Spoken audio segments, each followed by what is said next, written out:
everybody? This is Chris Classic dropping a car blog. Hope you guys are having a wonderful day.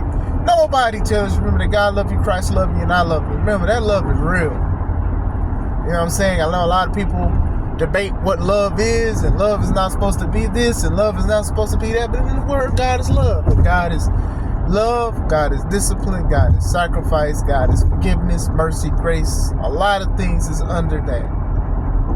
Just remember that. Make sure you subscribe to the Take It Home podcast, where I talk about professional wrestling topics, and I put my matches up as Classic Alpha, a professional wrestler of 13 years. Make sure you also subscribe to C3 Ultimate Wrestling. That is me and my wife's professional wrestling company. Our next show is August 30th, the 11th hour, where we will get our company back 100%. Dyer, Indiana, Harold's private venue.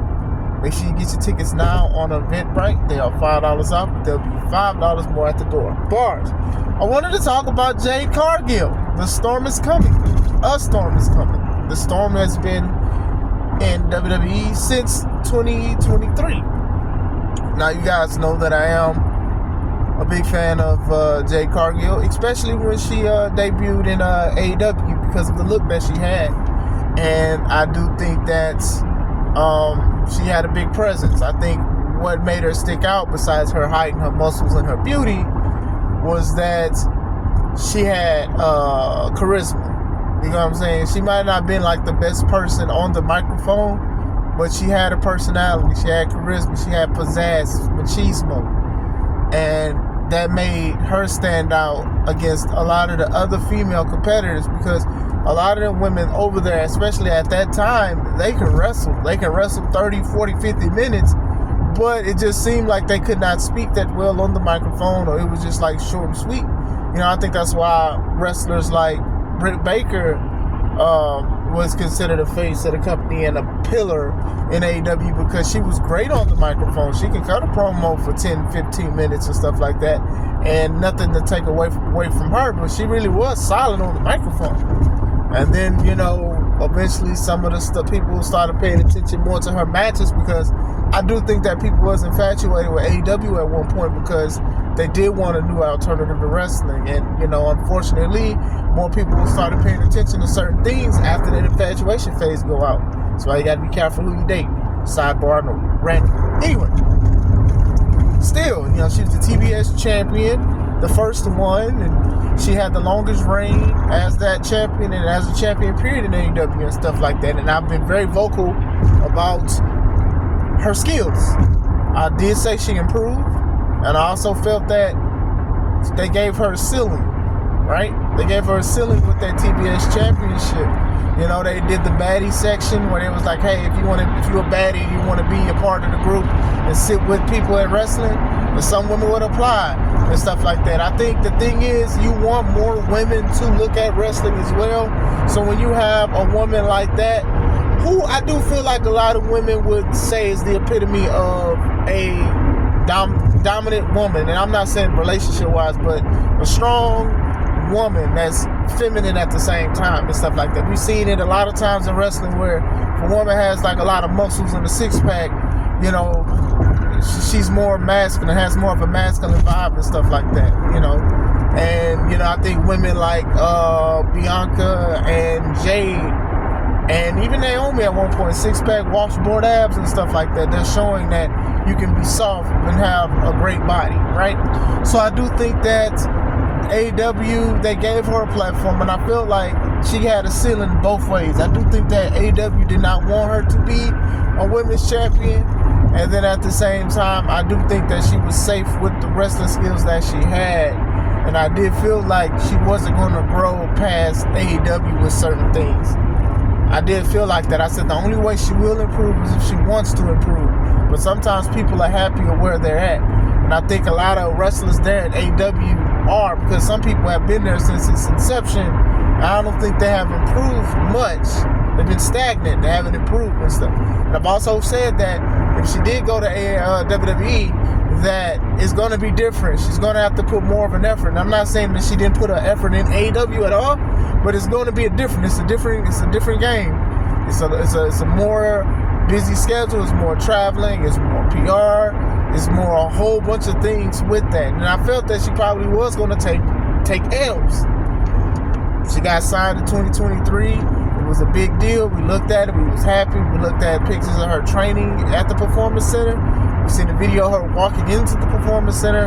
A lot of people was like, man, her and Bianca, her and Charlotte. Now, a lot of people have touted her as a main event.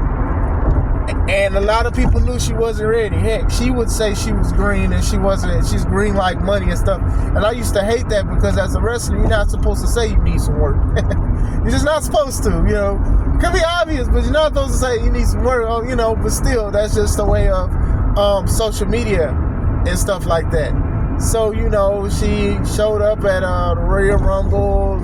She did some stuff, some strength stuff. They let her, she was like, one of the final 3 or 4 or whatever. They did a thing where she had a wrestler and Bianca had a wrestler in Gorilla Press, and then they was looking at each other like they was about to scrap a little bit, then they wasn't, and then eventually they got cool. They got cool. They would tag from time to time. They had the thing they was working with Naomi. Great excellence, you know, that excellence and stuff like that. I think they did great as a trio. They looked like they legit friends, you know. I didn't know that Bianca and Jade really resemble each other. They favor each other so great. It's crazy. So it was cool to see because, you know, they were exciting. People love Bianca. People love Jade. Jade would take some L's, and I don't think it really messed her up. But, you know, still, it just showed her. I don't want to say it grounded her, but at the same time, I don't think they wanted like a Goldberg. I don't think they wanted to have her plow through the women's division. And then the L's she would take, it would be against either current champions or former world champions. And that kind of makes a little sense too, especially how the matches were, you know. But then when she would go against Piper Niven and stuff like that, or even Nia Jax, she would show her strength and how strong she was and stuff. And I think they've done a great job with showcasing. Now, I will say, I'm about to get some pushback about certain things. I think she has improved. I think she's great. I think her frog splash is pretty good.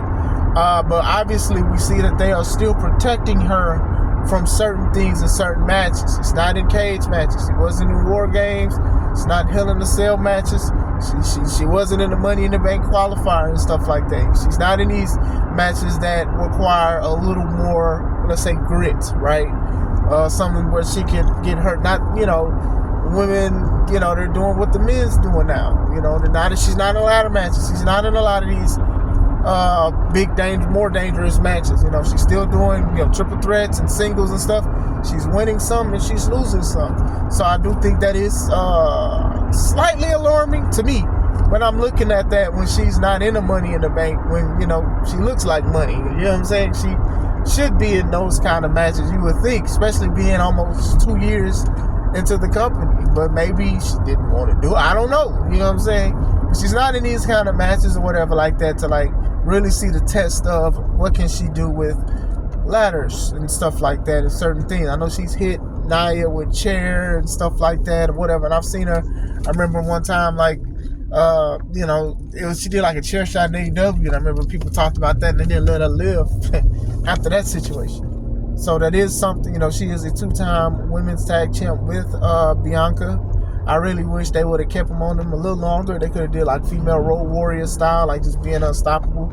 But it is what it is. You know what I'm saying? Stuff happens. She's in a storyline that involves Naomi and Bianca. I know Bianca is hurt and she's healing and stuff like that. But, you know, with the Naomi pushing her onto a car, and then they faced each other at WrestleMania, and it was a solid match. It was the first, it was a non-title women's match in WrestleMania history. I was like, dang, I didn't know that. But still, I thought the match was pretty good. It was dope. You know, she had a match, you know, that, what was it, a 6-way or 4-way tag match? What was it, Clash at the Castle? I think that was like her worst match.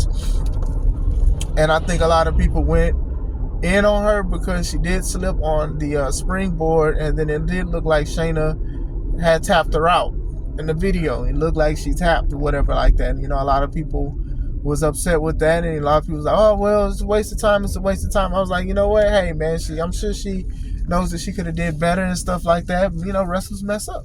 she messed up one time that was kind of big, and then people are like, she needs to quit, she needs to stop wrestling, and blah blah blah blah blah. You know how people be. But still, now with the storyline with Naomi, and then now I know she's in the Queen of the Ring tournament. You know, she's been in a lot of the tournaments. So, like I said, WWE has a lot of tournaments. But anyway, we'll see where it goes from that. You know, maybe this will be her time to shine as a Queen of the Ring winner, because you know they go against the champion at SummerSlam, which could be Naomi or Tiffany or Io.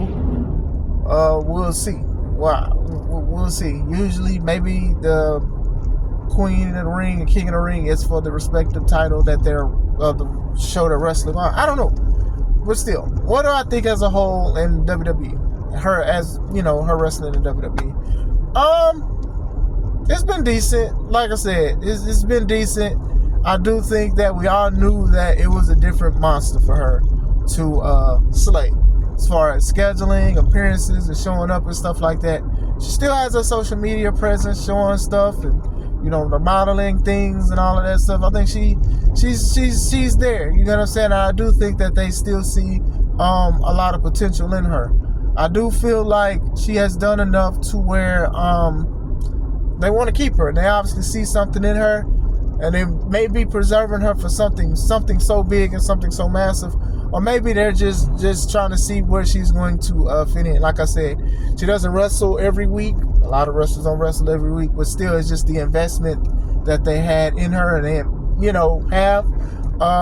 She has improved. I'm not going to sit here and say like leaps and bounds or whatever, because I thought for the most part she was decent in the AEW. She just needed a couple things to be polished, and I think she is in the right company for that.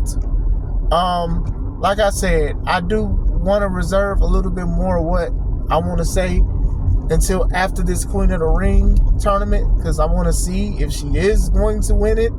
Like I said, she's done great for the most part, but like I said, they are keeping her away from certain matches, so it's just like, do they think she's not ready, or are they preserving her for something? You know, sometimes they'll take people out to preserve from possible injury, or they're trying to set something up. But she's been there for almost 2 years, and you know, no ladder matches, no Money in the Banks, no Hell in the Cells and stuff like that. I'm trying to remember. Was she in a Money in the Bank match? I gotta check. I don't think she has been. So what does that say? Especially when the new era of women's wrestling, I don't want to say new era, current era, it's been flourishing. It's been doing great. A lot of women are doing matches with men, Hell in the Cells, War Games, Money in the Banks, ladder matches, all of these matches, no holds barred and everything like that. Falls count anywhere. So it's just like when you have these kind of matches and stuff like that, and it's just like, I think she might have had one no DQ match. I could be wrong, but still. But what do you guys think? Have you guys been enjoying her reign in WWE as a WWE superstar? Do y'all think that she still needed time to grow? She needed room to improve? And if it is, what areas do you think? And say it respectfully. Let me know. Hope you guys have a wonderful day. This is Chris Classic. Let's take it home.